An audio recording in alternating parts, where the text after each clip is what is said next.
আজকে বাংলাদেশের যত বাইক আছে সব এই রোডে প্রবেশ করেছে। আপনারা ভিডিওটি কেউ স্কিপ করবেন না।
আবারও আমরা চলে আসলাম জলকুটিতে।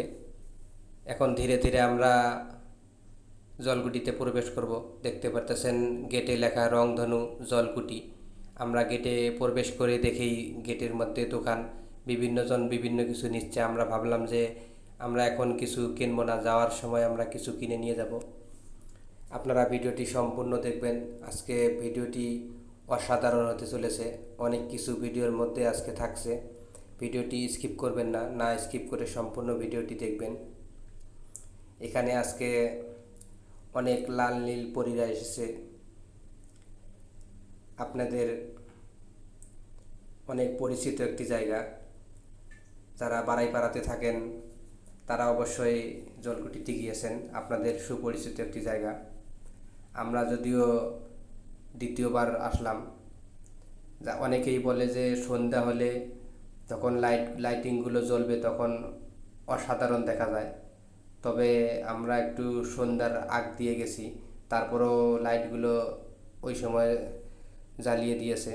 আমরা যদি নিচের দিকে আপনাদেরকে একটু দেখাই, নিচে দেখতেছেন একেবারে ধান ক্ষেত, উপরে কাঠের মাচা দিয়ে, আমরা বাংলা ভাষায় গ্রামের ভাষায় বলি মাচা।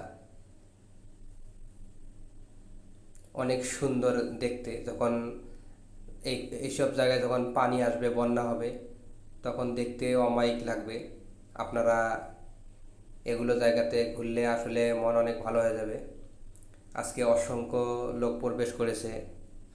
আমরা ভাবলাম যে কোথাও গিয়ে একটু বসি, না আমরা কোথাও কোনো সিট পেলাম না। না পেয়ে ভাবলাম যে ভিডিওটি করে আপনাদের কাছে প্রেজেন্ট করব। আপনারা সম্পূর্ণ ভিডিওটি দেখবেন। আজকে ভিডিওর মাধ্যমে আপনাদেরকে জলকুটি দেখানোর চেষ্টা করলাম। আপনারা ভিডিওটি যদি ভালো লাগে অবশ্যই চ্যানেলটি ফলো দিয়ে এবং লাইক দিয়ে সাথে থাকবেন। আমি এখন সামনে যাওয়ার চেষ্টা করতেছি, আপনারা দেখতে থাকেন। আমি আজকে আপনাদেরকে সম্পূর্ণ জলকুটি ভিডিওর মাধ্যমে তুলে ধরেছি। এখন আমরা গেটের দিকে রওনা হব। যারা সম্পূর্ণ ভিডিওটি দেখেছেন তাদের জন্য আন্তরিক ভালোবাসা। আসসালামু আলাইকুম। সবাই ভালো থাকবেন।